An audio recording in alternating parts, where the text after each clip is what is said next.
Elon Musk সম্প্রতি ইউক্রেনের president Volodymyr জেলেনস্কিকে নিয়ে তীব্র সমালোচনা করেছেন।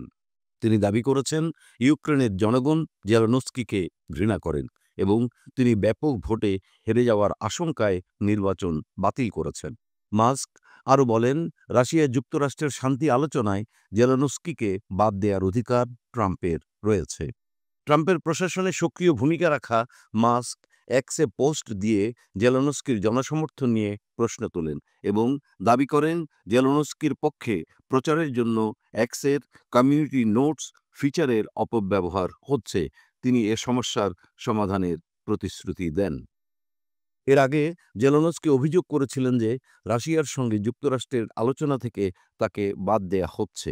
এছাড়া ট্রাম্প ইউক্রেনকে দেওয়া মার্কিন সামরিক সহায়তার বিনিময়ে দেশটির প্রাকৃতিক সম্পদের উপর প্রবেশাধিকার চেয়েছেন, যা জেলেনস্কি প্রত্যাখ্যান করেছেন।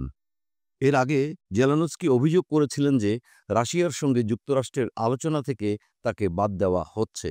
এছাড়া ট্রাম্প ইউক্রেনকে দেওয়া মার্কিন সামরিক সহায়তার বিনিময়ে দেশটির প্রাকৃতিক সম্পদের উপর প্রবেশাধিকার চেয়েছেন, যা জেলেনস্কি প্রত্যাখ্যান করেছেন।